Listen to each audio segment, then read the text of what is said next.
Акварель и азиатская живопись. Смешанная техника. Рисуем балерину. Любой художник, который когда бы то ни было брал в руки кисть, мечтал о том, чтобы нарисовать балерину. Что главное при изображении балерины? Это именно форма. То есть нам нужно отобразить именно то, к чему стремится балет. Это позирование и настроение в позе. Мы работаем голубым цветом. Если у вас нет изначально голубого цвета, можно смешать белила, белый цвет с синим цветом. Платье будет выполняться в оттенках голубого и синего цвета. В принципе, нам понадобится только белый цвет, красный цвет, синий цвет и коричневый, оттенки коричневого. Оттенки каждого из цветов мы можем создавать, смешивая основной цвет с белым. Что главное иметь в уме во время изображения этого рисунка? Когда вы изображаете какой-то отдельный элемент, всегда думайте о форме того, чего изображаете. И движение кисточки должно соответствовать необходимому моменту изображения. То есть где-то мы работаем только кончиком кисти, где-то мы прижимаем кисть до половины, а где-то прижимаем кисть целиком. Нужно еще помнить и основные моменты, что чем более мы прижимаем кисть, тем больший мазок мы получаем, а чем менее прижимаем кисть, тем меньший мазок. И, соответственно, чем дольше мы прижимаем кисть на одном месте к бумаге, тем будет цвет более насыщенным и активным, и чем менее, тем, соответственно, чем более легкое касание, тем более легкий мы получаем и оттенок на бумаге того цвета, который мы наносим, то есть по интенсивности. Когда мы изображаем юбку балерины, какая бы эта юбка ни была, это была бы ли это пачка в стиле туту, балетная пачка, или же юбка в стиле жизель, вот как сейчас мы с вами изображаем, важно отобразить слои и пышность, и летящность. Это мы делаем за счет либо работаем слоями, либо меняем часто цвета на кисти. И закладываем вот такими линиями разного цвета основу, а затем проводим по ним еще раз сверху увлажненной кисточкой, чтобы цвета между собой равномерно соединились. Так мы с вами изображаем юбку балерины.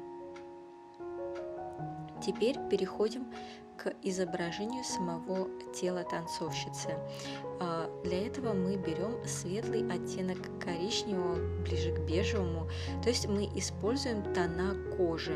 Для этого, как я уже говорила, нам понадобятся оттенки коричневого, белый цвет и розовый, который можно получить от смешивания белого с красным. Сначала мы закладываем какой-то основной тон кожи, который мы с вами выбираем, либо более светлый, либо уже более темный, например, загорелый. Да? Лучше всего, конечно, иметь перед собой,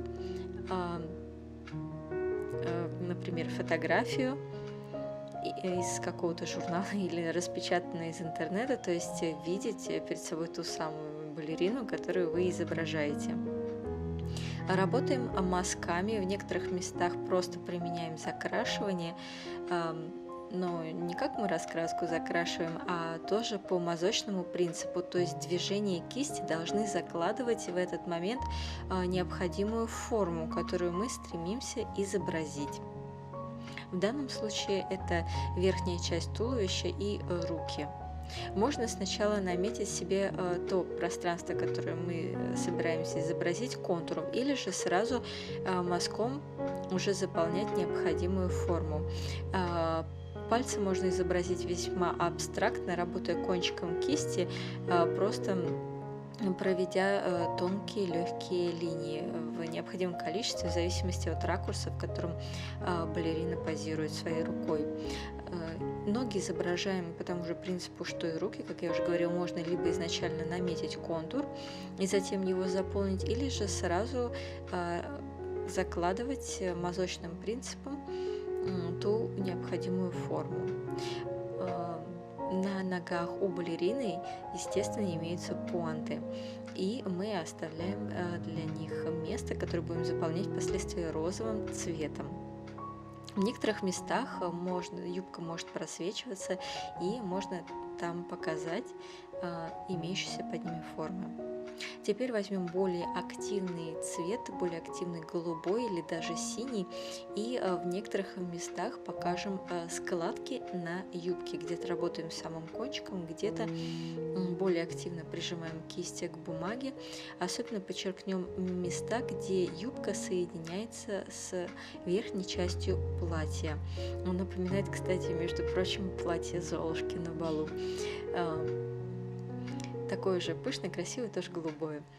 Итак, подчеркиваем ту самую часть, о которой я сказала прежде, и некоторые места на юбке складки. Мы не будем рисовать фон. Иногда от фона тоже зависит. От фона можно понять, с какой стороны падает свет. Тогда, соответственно, и складки на юбке надо уже будет более продумывать. Но в данном случае фона у нас нету. Мы рисуем на рисовой бумаге азиатскими красками. Но, в принципе, все те же самые методы вы можете использовать и на другой бумаге, красках, даже работая гуашью.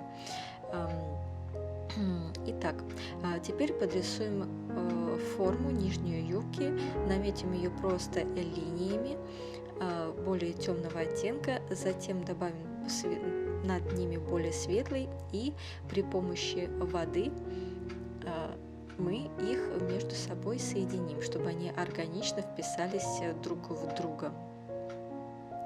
Рисовая бумага работает, конечно, немного по-другому, достаточно более по-другому, чем акварельная бумага, поэтому, я думаю, будет интересно поэкспериментировать. Итак, где нам нужно, мы добавляем теней или, наоборот, белым цветом подсвечиваем какие-то места. А теперь смешиваем белый с красным или берем готовый зеленый и, работая кончиком кисти, в основном вырисовываем форму пуанты. Не забываем, что у пуанты тупой носок, а не острый. И другую ногу наша балерина позирует в таком ракурсе, что мы рисуем пуанту с другой стороны. Поэтому нам нужно будет оставить пространство, чтобы заполнить ту самую стоптанную часть, которую мы изобразим коричневым цветом, и, конечно же, ленточки пуанты. Теперь нанесем другие оттенки кожи. Для этого используем тот же самый розовый, который мы использовали для пуант, или более темный или светлый коричневый. Тут уже, опять же, многое зависит от того, с какой натурой или же фотографии вы, с какого референса, каким референсом вы пользуетесь.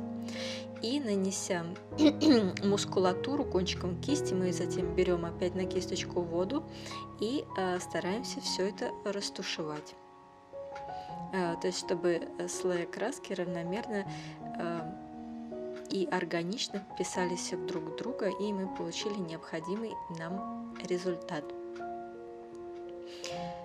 Теперь заполняем ту самую нижнюю часть пуанты, о которой я говорила прежде. Для этого используем более темный оттенок коричневого, и в данном случае мы просто закрашиваем, но опять же по мазочному принципу. Теперь берем тонкую жесткую кисточку для контура, возьмем более темный оттенок коричневого по отношению к основному тону кожи, который мы использовали, и слегка наметим контуры, просто проводя тонкие линии. На пальцах рук этого делать не нужно, но если вы хотите, тоже можно это сделать. Подчеркиваем форму ног, и на этом работа с контуром по коже у нас заканчивается. Возьмем более активный голубой или даже синий, как вам больше нравится, и подчеркнем еще в некоторых местах саму форму платья сверху на лифе. И последняя часть – это голова и волосы нашей танцовщицы. Мы берем темно-коричневый цвет и, работая кончиком кисти, сначала намечаем такой своеобразный контур и затем заполним его цветом.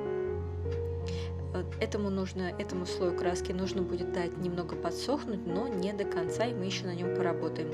Можно распушить кисточку и немного добавить таких, как бы сказать, выпадающих из прически волос.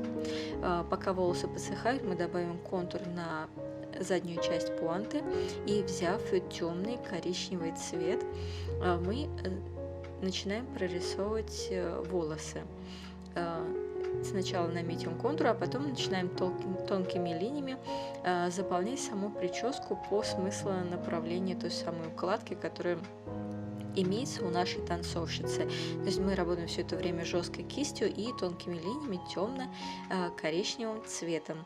И это будут последние мазки на данной композиции. Я надеюсь, вам было интересно. Оставляйте, пожалуйста, комментарии, чтобы еще бы вам хотелось, чтобы мы вместе нарисовали.